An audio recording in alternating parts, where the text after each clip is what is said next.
You want to do some preamble? Well, hey, we're doing it right now. Okay. So anyway, look at these drinks taste better than normal in our new fancy Henny Boy glasses. Shout out to my sis and my bro, Yo. Mike and Megan Mullen. Way to go.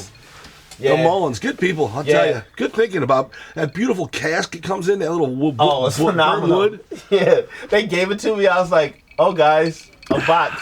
Thank you. Merry Christmas. They were like, open it up, man. And I opened it up, and it was those glasses, these Henny Boy glasses. Phenomenal. Phenomenal, man. Let's jump in now. Let's do it, man. Yeah. Ladies and gentlemen, welcome to another episode of The Weigh-In. So, before we even go into today's topic, I'm going to say, check me out on social media. I'm on Twitter at The Superlative Lifestyle, and my Snapchat is JulesBabyA1. Yeah. So, the topic of today's episode. I'm on Twitter. I'm at 12soft. No, just kidding. Yeah, the topic of today's episode is Social Media Eats Its Youth. That's the title and the topic. The title's powerful. Yeah, it's a play on that old American America Eats Its Youth. Yeah. So like it's a play on that, but more relevant to today's times, 2020 and beyond. But we're going to talk about why social media is a problem. Some of the things that make social media a problem. So let me start off by saying, to me, social media is a gun. Ooh. Is it loaded? All chambers filled, or what? So you remember the old saying, guns don't kill people, people kill people? Sure. I believe we have that going on with social media. Like, social media intrinsically is not a bad thing. To me, it's the people that start to corrupt the system. Yeah, it's true. And it influences everybody else, and they all start doing the same bad habits. There's a lot of things like that are there. We don't want to come out and be haters when it comes to the situation that we're talking about. Because we're on social media, obviously. We made that joke at the beginning. But people have exploited it in a darker way, in an unfriendly way, and it's made a lot of people at each other too. Yeah. So you got to think about it. The centrality of social media in our lives is like bordering on symbiotic. Yeah. Everybody's on social media. Like, you have to. It's almost like now you have to be on social media to connect with the people in your everyday life. Yeah, if you don't, people forget you. You get used to just be able to call people, maybe you would send somebody a letter. That's all erased. We're in the information age, the digital age. You got to be on Instagram. You got to be on Facebook, Twitter, Snapchat, something, TikTok, whatever they have. You really do. If you don't, you're going to be lost, man. Yeah, but you're like, I don't like to be beholden to things. I don't like the idea of like a chain, something that I have to do, Well, I mean, there's other things you might take for granted that you have to do on a regular basis too. When you get up, you got to eat a certain thing. You got to go to the bathroom. You got to get ready. I get that, but it's like it begs the question: like, is social media essential? Yeah. Well, they've turned it into an essential tool. They made it essential. Yeah, because the powers that be, the people who run it and everything, they've actually connected so many things that we need in our everyday life stuff that we actually can't not participate. And we're at the point now where people are going to be left behind because if they're not participating, because the guys are going to go like, hey, where you been? The guy goes, hey, I've been around. It's just, haven't seen you.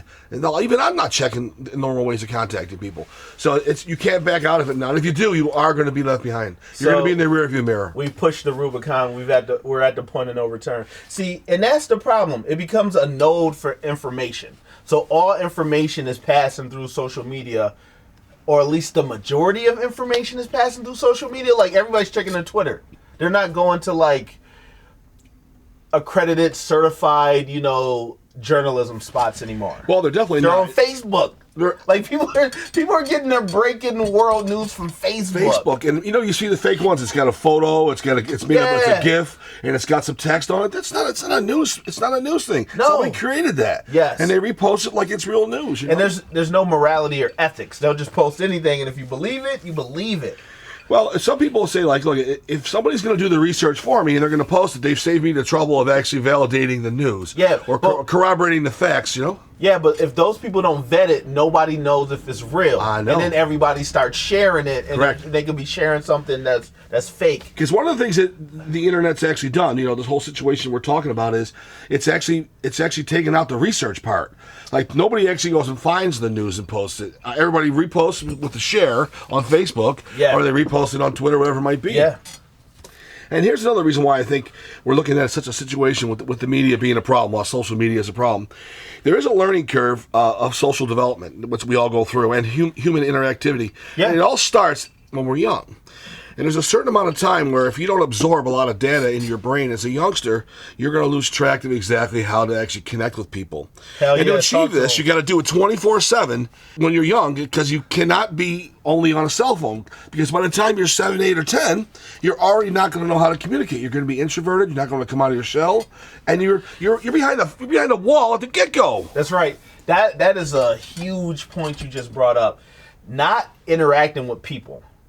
And interaction is personal. Like that's built into the infrastructure. So when you don't interact with people, you lose the part of your brain that records and identifies and delineates like all the sub-communications, and the body language starts to get weaker. It can't pick up on everything like it should, because you're only dealing with people in 2D. Like this is 3D. Like the world's deep 3D. Yeah, and you only on your 2D with your flip phone, and we out here on like the bandwidth is 5G. Like we just running faster because we're used to communicating face to face. It's imperative. Like you got it. There's no way to learn it. No, you can't. Not from a video. No, not at all. Or not from a retweet. And also another key word you may want to use to this is a key problem is people have actually started to lose empathy for their fellow man. Yes. That's a big problem too, because they'll just post something that might be violent or say something irrational and not realizing what it's all about. So there's no empathy for the fellow man that you're talking about. You're offending somebody, but you don't think twice about it. Everybody's turned into like a hard ass. Everybody's got beer muscles. There's a lot of facts that's another tough point, and there's a lot of facts that go into that. One of them is back in my era, like my generation, we used to call them studio gangsters. Guys that'll talk like, Johnny Tough Guy on the phone. Oh yeah. They rap those lyrics in the studio, but when like you hold court in the streets, then it's a whole different person. Yeah, they act tougher behind a curtain. Yeah, they talk tough on the phone because you're not physically in the room with them. Sure. So they can say anything, Yep. and it's in the moment, so they don't care. They don't think about the long-term effects. So then, when you finally confront this person, now it's like, yo, what did you say? They go, I didn't mean it. I didn't mean it. Yo. Like, you said it. You've been on this emotion, waiting to see this person for like 2 weeks. You ain't hearing none of that. Yeah, it's go time, baby. It's out of control. In a funny way, people become like in the Wizard of Oz film. They all become the mighty and powerful Oz behind the green screen. Yeah. Until Toto opens the screen up and he realizes it's a little pudgy guy with a mustache. Yes. He goes, "I'm the great and powerful Oz." But he wasn't. He was just a normal guy. Yes. Like all the fronting that's going on social media, like all the arrogance. Like all the gusto, like it's not really you. No, it's not. Because it's the filter that you want people to see you through. You personally believe could be some of the long-term effects. I mean, I have some observations on it, but let me ask you that question. What do you think some of the long-term effects could be from this? There's a lot of things that go into like what could be the actual long-term effects. So one thing I was thinking about is that Big Pharma's going to get paid. Oh, without a doubt. Because, like, they might start treating this as a disease, like social media addiction. Sure. So, with that, like any other disease that they try to cure, like, instead of just having the person, like, mentally deal with it, we're going to give you some Prozac, we're going to give you some Xanax, we're going to give you something. So, like, a lot of the depression that people get from, like, interacting on social media for so much, like, they're going to start to need, ways to, they're not going to be able to function in society. So they're going to need ways to be able to cope. Yeah. So since they never learned coping mechanisms because, like, they were just birthed into social media, that landscape, they're going to need outside help. Psychiatry, it's a long time. It's a painful process. if you've ever been through it, and it's costly. It's not costly? Pills. They're just going to dispense the pills. Sure. Well, so Big Pharma's already probably got people looking into this. I think they are already. I think they are already. Like, we could capitalize off of this. And they see it. It's widespread because we're all connected. We're all on some social media. Well, all these companies come with think tanks. They all sit back and they actually break down the data in advance. So whenever there's some new phenomena that happens in the United States of America or the world, for better way of saying it, the powers that be actually sit back and figure out how can we manipulate it. Can it be done with this or that, or like you said, pharma, whatever it ends up meaning? Because there's always going to be an aspect of greed that's never going to go away. And it's really, who knows exactly? It's hard to say, but though some of the things that I'm starting to notice that might actually become even a bigger problem, and we can see it in some of the young people between age 15 and 25, let's say, they're still younger. Okay. Right now, they're not even talking. And earlier we talked about if you're young, like let's say 5 to 7, 5 to 8 years old, you're going to have a problem when you're older. And I'm talking about age 15 to 25 approximately. The problem already seems to be happening. And I do believe a lot of kids are already being medicated already, and it's not even been announced or talked about, but it's going to erupt into huge. Because you hear about people, there's suicidal things happening on the internet. Kids are real upset. They're bummed out. They can't go get along well in school. It's already starting. And I feel like you agree. I feel like you feel how I feel is connected deeply to the social media. It truly is. It totally is. Because they had to take likes off Instagram. Yeah, think about that. Because, people just, they associate the likes with popularity, and they associate the popularity with sense of self-esteem, sense of self. So when they get trapped in the evil essence that is, comparison, and they're saying, oh, this person gets 20 likes a day, I only get 3, they lose self-esteem. Oh, yeah. The ego gets depleted. Hugely dangerous, too, for simple people. So then you leave from that high functioning consciousness, that state of I'm going out, I'm interacting with people, everything is good, to like this little person that's only sheltered and only finds like haven in social media, and now like I don't even rank on social media. Think of what that does to you psychologically. That's a deep missile. It's really deep, and it's really deep with younger girls too. They're really emotional at a certain age. Because there's like a certain echo chamber. Like dudes, we talk to girls, we talk to everybody. Young girls are more reserved. Yeah, it's more competitive with girls too. They're reserved about it, and they're worried about everybody's got to have what the other one has. It's out of control. I don't know what to say. And my next question would be, where would it go? I mean, what do you think? Should the government step in? I mean, to some extent? That's a big question. Should government step in? Well, I think they need to, actually. You think they need to? Well, like all learning tools that we currently use, one of the things, things actually get modified as time goes on. Like think tanks, and not even think tanks, but like boards and professional panels and these groups that are started in Congress and whatnot. On all types of platforms. Yeah, and they work that out to find out what's the best way to make this new phenomena or this new teaching. It's not a phenomena anymore, but to make the internet a more viable learning tool. They have to make changes. They have to put limits on things. Right now, it's like the Wild Wild West. Everybody's running rampant. So should it be regulated like Social Security? I don't know about Social Security, but I just think this right now. I mean, I don't know if they're analyzing this stuff, but I really hope that they are somewhere. Like right now, they've been bringing Zuckerberg into some of these cases. They're bringing the CEOs of some of the other companies, and they're trying to figure out what's going on. What are you actually doing? They're worried about like the political thing and the false ads.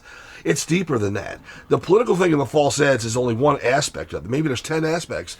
The government needs to start thinking about the effects on the actual population of the Americans. And like you said once before, is this very much close to like a hypothetical future that we talked about, which we'll get to in a few moments? We are echoing that sentiment. We're starting to lean into a hypothetical future. Like the point of penetration, how deep we are, is like getting scary. It's like 1984, like George Orwell, Big Brother, like because everything's connected. They're taking all your data. Yep. They're kind of like getting the recordings of your behavior. Yeah, they've been recording stuff for quite a while as it is. And, look, I still think the government needs to step in, but there's got to be some groups and there's got to be some boards that can control the government's decisions. For those who don't know, technological singularity is a hypothetical future point in a time which technology growth has become uncontrollable and irreversible, resulting in unforeseeable changes to human civilization. Yeah. So when you unpack that, you got to think that AI, which is supposed to be a benefit and an enhancement for human civilization, has now become a hindrance. Yes. A detriment. Something that is depreciating human life. Yeah, it's taking away all the important factors. It's like a streamed down version of reality for humans. Yeah.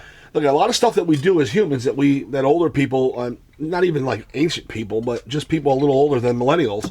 Old head. Yeah, I mean, there's a lot of information that comes to life when you want to be a human, when you grow up and you mature, and it takes time to get there. You have to strain it. You learn from it. You have examples, and you learn from these examples. You stumble, you fall, you get back up, you get better.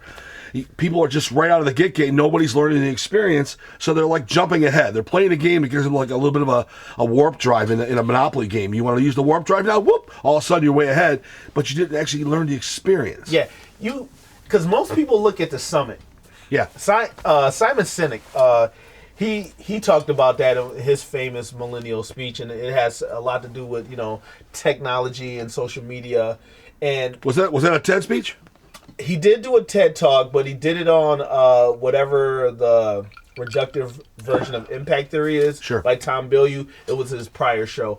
But he talked about the dopamine aspect. So dopamine is a neurotransmitter that is released by the hypothalamus, and it generates pleasure.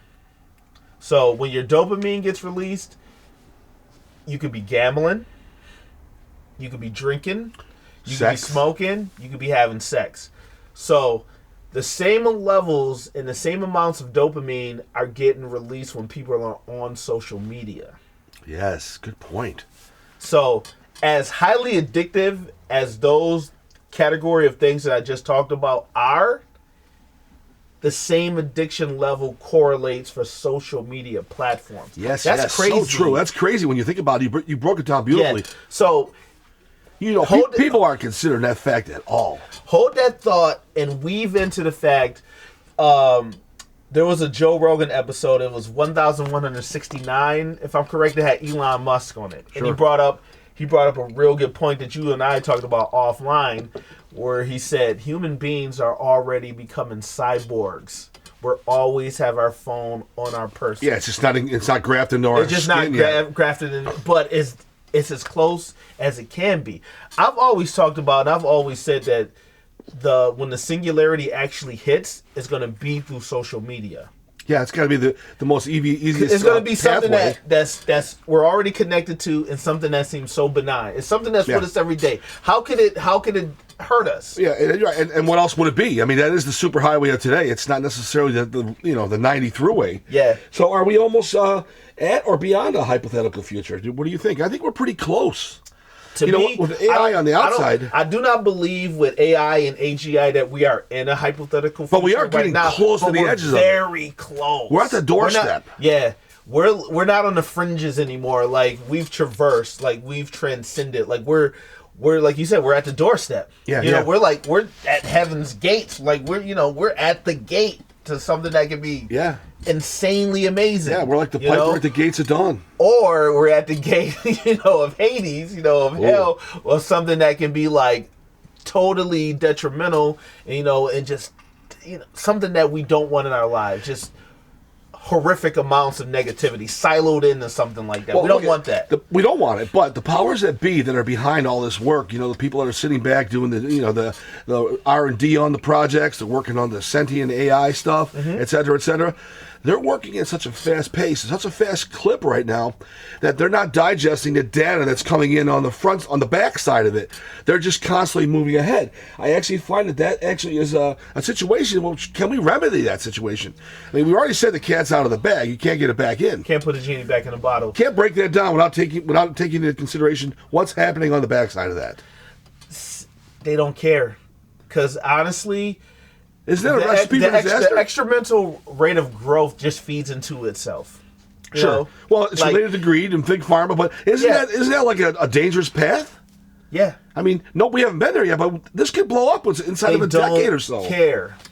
Next 5 to 10 years is going to be too late. Yeah, but they're only concerned with the money, so they're going to just keep following the same path. They don't even care. It's like they don't care about tomorrow. No. But that's that kind of warped sense of reality when you're not really plugged in. Like these people, like they have no emotional connection to people. They don't care. Fuck the planet. I'm making money. You know, I'm winning. To them, they're winning the game. Yeah, they're already winning. Look, I'm pretty positive that the company over at Google and some of the other companies are doing a lot of research. I think they're so far advanced on things they're working on, they haven't even announced it yet. I believe they're at the point. Hold on a second. I believe they're at the point where they're going to get to the point where they're not going to need government. They're going to be bigger than government, and then there's going to be some shitstorms going to hit the fence, man. Because think about it, they're gonna get that because they essentially have the magic, right? With the AI, they're holding fire. Yeah. You know, this is man creating fire. Has no idea that whoever did it discovered fire is about to change everything. Sure, that bucket of lava is going to melt right through that glass, and it's never going to be able to go back in the bottle. Because they're at a point where they're going to develop an AI that's going to be able to pass a Turing test. It's going to be able to replicate human intelligence at a high level. Not like a baby, but like you and me, functioning adults. Once that happens, everything changes. Yeah. It's like that shit is like the rapture. It sounds it's like a religious experience. It's going to be crazy. Okay. And there's no regulations like that. That book I lent you, that Life 3.0, Max Tegmark, he talks all about that. Phenomenal. They need real good read, right? They need to start putting some kind of regulation, some kind of oversight committee already installed so things don't get out of hand. Look, I think the American government and the powers that be in the American government, related to the digital internet and all that stuff, they're so busy fighting little battles with the Koreans and the Russians and all the different companies that are trying to hack. They're busy and their minds are occupied protecting government paperwork, government files and computers Trying and everything. To keep us insulated. Right, but meanwhile, they're way behind following what's going on. It's going to be a shitstorm one of these days, and the government's going to react in a really nasty way because they're going to realize they're too far behind the progress that's happening in front of their eyes, and they're distracted with the Russian shit, impeachment, the crazy president, and all that shit that's going on. This is heavy duty shit, man. So Ray Kurzweil, the author, the inventor, the futurist, he says that we're going to get the singularity is going to be here by 2045. Well, he's really being lenient. So he's being lenient. 25 years? Yeah. That's a lot's going to happen in 25 years. He says he's got an 86% retention rate, everything coming back positive. Right. So I don't know, but I feel like it's coming now. I think it's going to be within 10 years or so. It's going to go insane. Yeah. I think he's definitely off by 10 years, but we'll see, We're would-be philosopher kings. Yeah. We do think about it. Good quote. We think about these things. So we think about these things deeply. And that's what I like. And we get to discuss it on our platform. We have audience. Shout out to our audience. It's awesome. But moving forward, what can we do to remedy the situation? Well, look at the future world that we currently live in is actually the future. Our surroundings might be a typical wooden house, a building made in 1950, 1920. Yeah, we literally on some Jetsons shit. Yeah, right we now. are. We're definitely, we've got the maid. She likes George on the Jetsons show. Yeah, it's happening. The robots, the whole 9 yards. Is it too late to reverse it? I don't know. I still think they're going to move ahead no matter what you do. Yeah. I think one of the things the government could do to remedy is the situation, or at least try to I don't necessarily need to remedy it out of the get go, but they need to have some restrictions on the developers of the AI, saying look, we want you to develop this, but you got to have a backdoor approach to it. We still got to be able to factor in the control factor, because if it gets too smart, it's going to think about what we're doing, right? And it's not going to want us, the human, involved in what it's doing. I'm talking about the AI. So we want to be able to gauge the potential development of the AI with a backdoor effect where you cut the switch, or there's got to be, you can't go, there's got to be something built in, some kind of stopgap measure. Yeah, if they can do the positive that they want, which is for it to be super smart and sentient, they can also develop some way to control it too. No, I agree with that heavily. So should we pressure, these companies to better police themselves? Well, if you let people who are making billions of dollars police themselves, they're going to lie to you all the way. Okay. Because Americans are built in such a way. Humans, I shouldn't say Americans. Humans in general. There's always lie, cheat, and steal that goes on, no matter how good everybody wants to sound and everything. But when greed gets involved, people do stupid shit. Yeah. And so I think they just have to do it. And if they don't like it, then they can't operate. So how do you feel about an unplug movement? We abandon our phones and we go back to like rotary dial-up. It's too late. It's too late. We're already addicted. Yeah, I mean, I got a 10-year-old granddaughter, I got an 8-year-old granddaughter, and I got a 6-year-old grandson. They're all on they probably have social media accounts. We have some. My sister and her a group account where the parents oversee. Yeah, the daughter and her husband, they keep control of it, but they're already doing smart things. The 10-year-old's taking like. What did she do the other day? Now, she's only 10 now, remember, right? So her mother and my wife are there. I was at the dining room table doing some work on my computer, and she's working real hard on her phone. She's got this thing called Morph, I think it's called. So since she's got photographs of all her siblings, since they've been young. So she took all these videos, and she actually morphed them from the oldest shot she could find when they were all like, say, 3-4 years old, 2-3-4 years old, up to the current age. And she sat down on her phone, and she made a video for each one of her 2 siblings. She did one for herself also. She did it inside of a half an hour. It's a professional edit job, and the camera's moving, it's pulling back, it's going like this, and she's 10. I was going to say, now this is a critical point. Is it because it's your niece and she has that skill, or the technology is so interfaced? It's both. Like the other one probably couldn't do that. The second one, she's not as creative as the other one is, but they both are very creative in their own way. But she was able to take this rudimentary stuff. Well, it's not. It seems rudimentary because a child can do it, but it's actually very, very complex. The company called Morph that developed that program. But here it is. A young 10-year-old is making high-quality videos of her children, her siblings, all growing up. Your daughter's children. Yeah, in a 10-second video. That's insane, and she only took half an hour to do it. Yeah, when the girls saw that, my daughter and my wife saw it, they were like, "When did you do that?" She goes, "I just did it, Grandma." And we're like, "Whoa." Yeah, that's heavy. So how are you going to back that up? How can you turn kids backwards? That's the problem. Social media is so powerful because you're connected to everybody. You can find a long-lost friend. You can find, people that you haven't seen in You can years. do your own ancestry change. But check. There's hate groups. There's extremist groups. There's child predators, sexual predators. There's, so much that can go wrong in the dark web. All of this spooky shit. Well, if more kids would use the internet to what my granddaughter just did, I think it'd be a better place for everybody. But how do you police the internet? I know. The internet in itself is a universe. Yeah, that's what's more of a problematic. But I'm saying there are some good positive usage for these things for young kids. No, circling back, we said that from the jump. Yeah, exactly. It's just policing it. Trying to remedy. Because, you got to think about it. It's like the second Matrix movie. Remember they had the 2 black guys taking Dozer, and they're like, we're from Zion. There's no plugs on us. Your granddaughters, they're plugged in. They have plugs. They're plugged in. Yeah. They grew up in internet, social media. They don't know nothing else. We had rotary phones. Sometimes we had to call the operator to be like, "Hey, can you break through to the line?" Yeah, remember that? Yeah. I got an emergency operator. Dial O. You remember how slow dial-up used to be? Well, I didn't. Well, yeah, comparatively speaking, yeah, but at the time it seemed like it was normal. Add Verizon Fios. Right there. It's lightning. It's like when I think about it. So the other thing I can think is, do we have restrictions on when children are allowed to use social media? Well, they do have the tools for the parents to do it, but they actually should have it already built in. It should already be like an age level thing. And should the parameters and the patches be a little bit tighter? Well, they should. Yeah, look I know 15-year-old people, who have social media accounts. Right. And only social media accounts is too many bad influences. It really is. People being bad parents, people doing all types of crimes. It's crazy. So they need to have a better system of how people actually get in. Oh, without a doubt, because people right now actually are doing things on, say, like TV, or things that they can actually download, or they can play games that are considered to be very violent.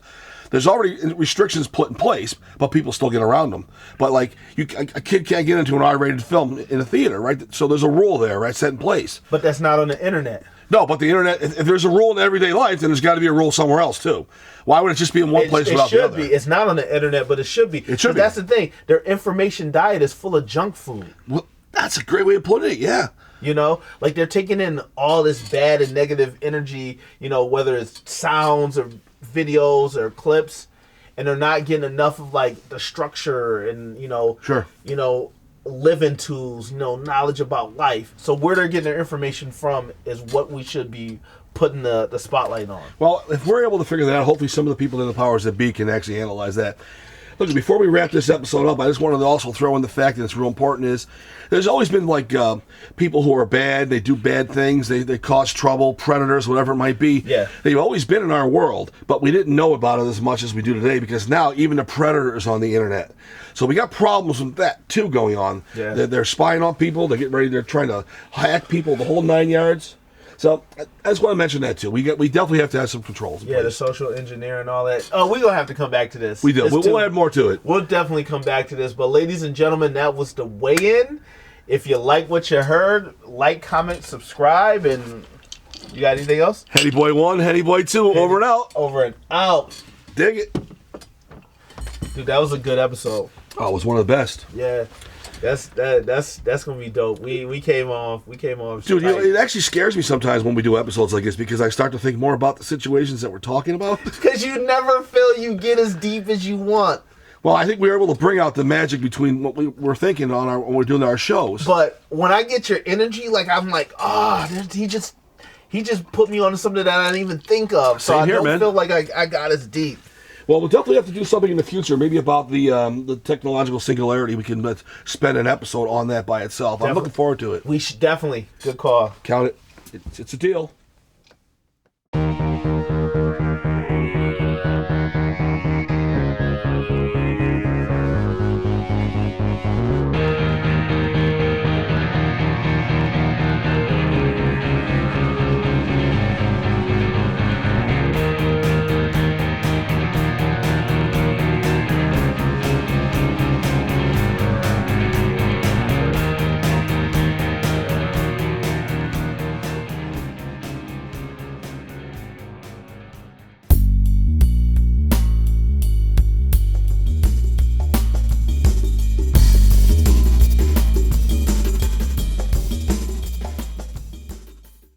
Enthusiastic about life. And if you're not, number one, if you're not enthusiastic about life, then you need to find out what's going on in your life that's stopping you from feeling this way and rectify it. Well, it starts with being friendly. Like sometimes I'll hit a fast food restaurant, I'll pick up something at a sub shop, maybe I'm getting something at the Wegmans. If I engage conversation with a female or a male who's at the counter, yes, sir, I have totally positive reactions from them. Now, obviously, I'm not trying to pick up anybody either way, male or female, but it's about engaging. Yes. Now for you, obviously, you're a male, and obviously you're engaging male and females. But and how many times have you ready to mingle? You're single and you want to mingle. But how about the opposite point of view? I mean, obviously, a female has to do the same thing. If let's say you were the patron driving through the window and the female is taking care of you. Obviously, males and females have to be both ways with this. Yeah, if you want to get my attention, like I'm going to be observant, but if you really want to get to my attention, and you have to have that life in you, I need to feel that coming off. I was at It'll start a conversation. I was at Vitamin World. Sure. A couple weeks ago. There was a girl in there, and she was like the female version of me. She came up. She was bubbly. She had a great personality.